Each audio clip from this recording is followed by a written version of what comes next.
ଆଜ୍ଞା ନମସ୍କାର। ଆଜି କଥା ହେବା ଯେଉଁ ପଞ୍ଚାୟତ ମିଶ୍ରଣ ପର୍ବ। ପଞ୍ଚାୟତ ହେଉଛି ଆମର ଗ୍ରାମ ଉନ୍ନୟନରେ ଗୋଟେ ମୁଖ୍ୟ ଭୂମିକା ଗ୍ରହଣ କରେ। ଏବେ ପଞ୍ଚାୟତ ସ୍ତରରେ ଦେଖିବେ ବହୁତ ମିଶ୍ରଣ ପର୍ବ ହେଉଛି। ତାର ପ୍ରସଙ୍ଗରେ ମୁଁ ମାନେ ଯେଉଁଟା ହେଡ଼ଲାଇନ୍ ରଖିଛି, ବିଜେଡ଼ିର ମେଧ ବିଜେପିର ଖାଦ୍ୟ। ବିଜେଡ଼ିର ମେଧ ବିଜେପିର ଖାଦ୍ୟ। ଏବେ ଦେଖିବେ ମାନେ ବହୁତ ଜାଗାରେ ବିଜେପି ପକ୍ଷରୁ ମିଶ୍ରଣ ହେଉଛି, ମିଶ୍ରଣ ପର୍ବ। ଆଉ ମିଶ୍ରଣ ପର୍ବରେ ମୁଖ୍ୟ ରହୁଛନ୍ତି ପଞ୍ଚାୟତ ସ୍ତରର କର୍ମୀ। ଆପଣଙ୍କ ସରପଞ୍ଚ ହୁଅନ୍ତୁ, ଜିଲ୍ଲା ପରିଷଦ ହୁଅନ୍ତୁ, ବ୍ଲକ ସଦସ୍ୟ ହୁଅନ୍ତୁ, ବ୍ଲକ ସଭାପତି ହୁଅନ୍ତୁ, ଚାଲିଛି ମିଶ୍ରଣ ଚାଲିଛି।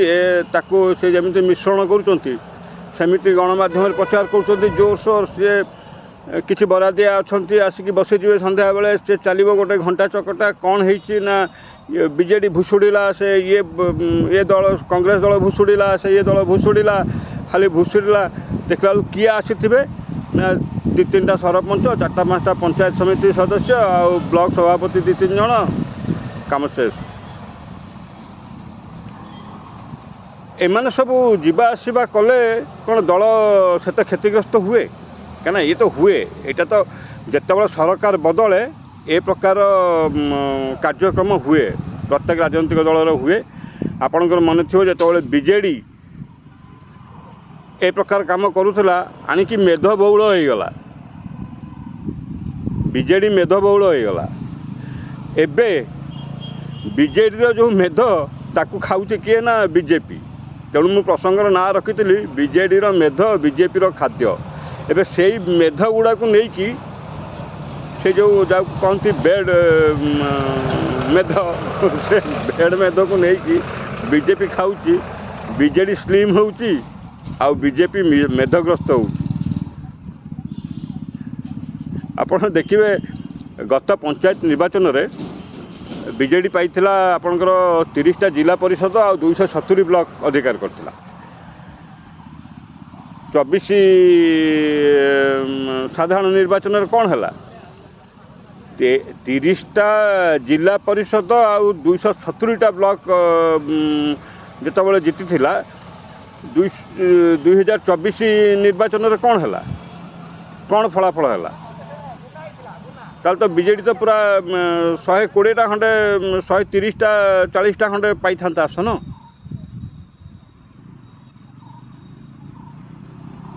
ସିଏ ତାର ଇଏ ହେଉଛି କାହିଁକିନା ଲୋକ ଯେତେବେଳେ ନିଷ୍ପତ୍ତି ନିଅନ୍ତି, ଲୋକ କାର୍ଯ୍ୟକୁ ଦେଖିକି ତୁଳନା କରିକି ଯେତେବେଳେ ନିଷ୍ପତ୍ତି ନିଅନ୍ତି, ସେତେବେଳେ ଆଉ ଏ ସବୁ ସାଧାରଣ ନିର୍ବାଚନରେ 5 ଖଣ୍ଡ ଭୋଟ, 2 ଖଣ୍ଡ ଭୋଟ, 3 ଖଣ୍ଡ ଭୋଟ, ଆମ ଘରେ 7 ମେମ୍ବର, ଏସବୁ ଜିନିଷ କିଛି ହୁଏନି ଆଜ୍ଞା। ଏସବୁ ଜିନିଷ ହୁଏନି। ଯଦି ହେଉଥାନ୍ତା ତାହେଲେ 2024ରେ ତ ବିଜେଡ଼ି ଆପଣଙ୍କର 140ଟା ଖଣ୍ଡେ ଆସନ ପାଇଯାଇଥାନ୍ତା। ଯେତିକି ଜିଲ୍ଲା ପରିଷଦ, ଯେତିକି ପଞ୍ଚାୟତ, ଯେତିକି ପୌର ମହାନିଗମ ନେଇଥିଲା, ସବୁ ପାଇଯାଇଥାନ୍ତା। ଆଉ କୌଣସି ଦଳର ଚିହ୍ନ ବର୍ଣ୍ଣ ରହିନଥାନ୍ତା। ତେଣୁ ଇଏ କ'ଣ ହୁଏ କି, ସେ ଯେତେବେଳେ ମାନେ ସରକାର ବଦଳେ, ସେତେବେଳେ ରାଜନୈତିକ ଦଳମାନଙ୍କ ଦୃଷ୍ଟିରେ ଏମାନେ ହେଉଛନ୍ତି କବାଡ଼ିଆ, ମାନେ କବାଡ଼ିଆର ଜିନିଷ। ତେଣୁ ସେମାନେ ସେ କବାଡ଼ି ଜିନିଷକୁ ଆଗେ ଟାର୍ଗେଟ୍ କରନ୍ତି। ବିଜେପି ଏବେ ନେଉଛି, ବିଜେପି ଶୋରୁମ୍ କରୁନି। ବିଜେପି ଏ କବାଡ଼ିଆଙ୍କୁ ନେଇକି ରଙ୍ଗ ମାରିକି ରଖିବ। ଆଉ ଲୋକ କ'ଣ କବାଡ଼ିଆ ଜିନିଷ ଜାଣିପାରିବେନି? ତାଙ୍କ ଗାଁରେ କିଏ କବାଡ଼ିଆ ଥିଲା, ଏବେ ଆସିକି ଶୋରୁମ୍ରେ ସଜା ହେଇଛି, ରଙ୍ଗମରା ହେଇକି, ଲୋକ କ'ଣ ଜାଣିପାରିବେନି? ଲୋକ ଆଉ ଆଗ ଭଳିଆ ନାହାନ୍ତି ନା। ଏବେ ସୂଚନା ସିଷ୍ଟମ୍ ଆମର ବହୁତ ଆଗେଇ ଯାଇଛି। ଲୋକ ହାତରେ ବସିକି ଦେଖୁଛନ୍ତି। ତେଣୁ ଏ ଯେଉଁ ଅଙ୍କ କଷା ହେଉଛି, ଖାଲି ବସିକି ଷ୍ଟୁଡ଼ିଓରେ ବସିକି ଗଛ ମୂଳେ ଯେଉଁ ଅଙ୍କ କଷା ହେଉଛି, ଏମିତି ହେଇଗଲେ ସେମିତି ହେଇଯିବ, 5ଟା ଭୋଟ କଟିଯିବ, 8ଟା ଭୋଟ ଫେଡ଼ି ହେଇଯିବ, 10ଟା ଯୋଡ଼ି ହେଇଯିବ, ସେ କିଛି ହେବନି ଆଜ୍ଞା, କିଛି ହେବନି। ମୁଁ ଆଉ ଗୋଟେ ଜିନିଷ, ଆଉ ଗୋଟେ ଶବ୍ଦଟା ବାହାରି ପଡ଼ୁଥିଲା, ଫେଡ଼ି ଯୋଡ଼ିକି ନେଇକି ଯେ କିନ୍ତୁ କିଛି ହେବନି। ସେଗୁଡ଼ା ସବୁ ହୁଏ କି ସେତେବେଳେ ସାଧାରଣ ନିର୍ବାଚନ ବେଳେ ପ୍ରସଙ୍ଗ ଆସେ, ନେରେଟିଭ୍ ଆସେ, ପ୍ରସଙ୍ଗ ନେରେଟିଭ୍କୁ ଭିତ୍ତି କରିକି, ତେଣୁ ଇଏ ସବୁ ବଦଳେ, ଯାଆନ୍ତି ଆସନ୍ତି। ତେଣୁ ଏବେ ମୁଁ ତ ଭାବୁଛି ବୋଧେ ବିଜେଡ଼ି ମନେ ମନେ ଖୁସି ହେଉଥିବ, ଯେତିକି ଅଲୋଡ଼ା ମେଧ ପଳେଇଗଲେ ବିଜେଡ଼ି ସ୍ଲିମ୍ ହେଉଥିବ, ଏବେ ନିଶ୍ୱାସ ପ୍ରଶ୍ୱାସ ନେବା ପାଇଁ ତାଙ୍କୁ ଟିକେ ସୁବିଧା ହେଉଥିବ। କିନ୍ତୁ ମେଧଗ୍ରସ୍ତ ହେଉଛି ଆଜ୍ଞା ବିଜେପି, କାରଣ ବିଜେପିର ଅଲରେଡ଼ି ଯେଉଁଠି ଯାଇକି ମିଶ୍ରଣ ହେଉଛି, ଯେଉଁ ପଞ୍ଚାୟତରୁ ଯେଉଁ ବ୍ଲକରୁ ମିଶ୍ରଣ ହେଉଛି, ସେଠି ଅଲରେଡ଼ି ତାଙ୍କର ଥିଲେ, ଆଶାୟୀ ଥିଲେ, ସେମାନେ ତାଙ୍କ ପାଇଁ ଅନେକ ଦିନ ହେଲାଣି ଝାଳ ନାଳ ବୁହାଇକି କାମ କରିଥିଲେ, ଆଶାୟୀ ହେଇକି ଥିଲେ। ଯେତେବେଳେ ଏ ମେଧମାନଙ୍କୁ ନେଇକି ସେଠି ଦେଇ ଦେଉଛନ୍ତି, ତାଙ୍କ ମନରେ କ୍ରୋଧ ଆସିବ, ନିଶ୍ଚୟ କ୍ରୋଧ ଆସିବ। ଆଉ ତାପରେ ଯାହା ହେବ ଆଉ। ତେଣୁ ମାନେ ସେଠି ଆପଣଙ୍କ ସଂଗଠନ 4-5ଟା ରେଳ ଲାଇନ୍ ଉପରେ ଚାଲିବ ଆଉ ଦୁର୍ଘଟଣା ଘଟିବ। ଏ ପରୀକ୍ଷିତ ଆଉ, ଆପଣମାନେ ତ ଆଖି ସାମ୍ନାରେ ଆପଣମାନେ ଦେଖିଥିବେ ଆଉ। ତେଣୁ ଏ ଯେଉଁ ଯିବା ଆସିବା ଚାଲିଛି, ଆପଣଙ୍କର ଏ କବାଡ଼ିଆ ଜିନିଷକୁ ସୋରୁମ୍ରେ ସଜେଇକି ଆପଣ ଲୋକଙ୍କୁ ଭୂତେଇ ପାରିବେନି, କାରଣ ଲୋକ ଜାଣିଛନ୍ତି ଯେ କବାଡ଼ିଆ ଜିନିଷ କେଉଁଟା ଆଉ ସୋରୁମ୍ର ନୂଆ ଜିନିଷ କେଉଁଟା। ତେଣୁ କବାଡ଼ିଆ ପଳେଇଗଲେ ସେ ଦଳରେ ବରଂ ନୂଆ ଜିନିଷ ସୃଷ୍ଟି ହେବ, ନ୍ୟୁ ମ୍ୟାନୁଫ୍ୟାକ୍ଚରିଂ, ନୂଆ ଜିନିଷ ଫ୍ରେଶ୍ ଲୋକ ଦେଖିବେ, ଖୁସି ହେବେ। ତେଣୁ ଏଇ ଯେଉଁ ଅଲୋଡ଼ା ମେଧ, ଏ ମେଧ ପଳେଇଗଲେ ବରଂ ମୁଁ ଭାବୁଛି ବିଜେଡ଼ି ବୋଧେ ଟିକେ ଏବେ ସ୍ଲିମ୍ ହେବ, ନିଶ୍ୱାସ ପ୍ରଶ୍ୱାସ ନେଇପାରିବ। ଆଉ ବିଜେପି ମେଧଗ୍ରସ୍ତ ହେଉଛି।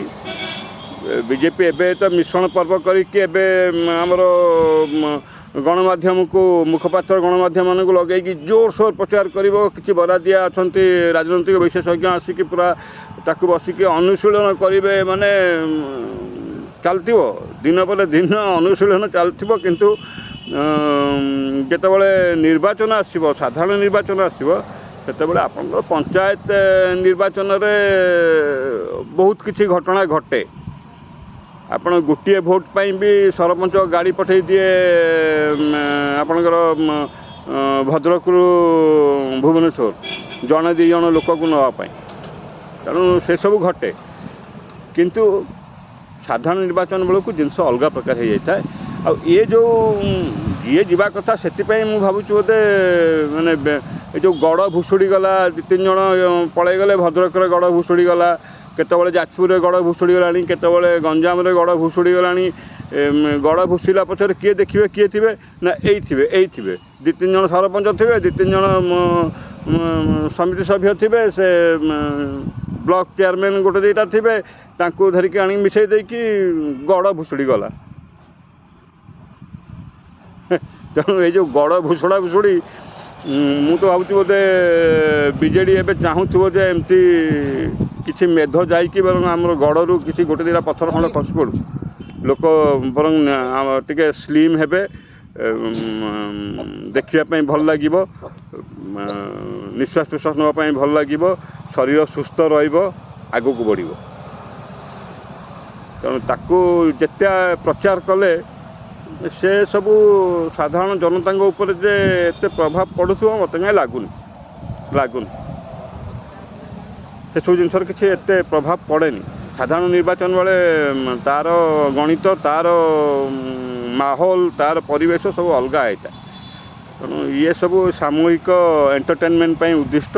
ତେଣୁ ଏକୁ ସବୁ ଏଇ ଯେଉଁ ମିଶ୍ରଣ ଆଉ ଗଡ଼ ଭୁଷୁଡ଼ିବା, ଏଗୁଡ଼ାକୁ ସବୁ ଏଣ୍ଟରଟେନମେଣ୍ଟ ହିସାବରେ ଆପଣ ନେଇପାରିବେ। ସମୟ ପାଇ ଯେତେବେଳେ କିଛି ଖବର ନାହିଁ ଟିଭିରେ, କି ଆପଣ କାହିଁକିନା ଆପଣ ତ ମାସକୁ ସବସ୍କ୍ରାଇବ୍ କରୁଛନ୍ତି ପଇସା ଦେଇକି ଟିଭି, ତେଣୁ ଯେତେବେଳେ ପଇସାଟା ଖର୍ଚ୍ଚ କରୁଛନ୍ତି, ତେଣୁ ଏଣ୍ଟରଟେନମେଣ୍ଟ ହେବା ପାଇଁ ଏ ଗଡ଼ ଭୁଷୁଡ଼ା, ମିଶ୍ରଣ, ସେ ଇଏ ହେଇଗଲା, ସଂଗଠକ ହେଇଗଲା, ଭଲ ସଂଗଠକ ହେଇଗଲା, ଏସବୁ ଜିନିଷ ମିଶେଇକି ଗୋଟେ ଏଣ୍ଟରଟେନମେଣ୍ଟ ପ୍ରୋଗ୍ରାମ ହିସାବରେ ଆପଣ ଦେଖନ୍ତୁ, ଟାଇମ୍ ପାସ୍ କରିଦିଅନ୍ତୁ, ତାପରେ ଆପଣ ମୁଖ୍ୟ ପ୍ରସଙ୍ଗକୁ ଯାଆନ୍ତୁ।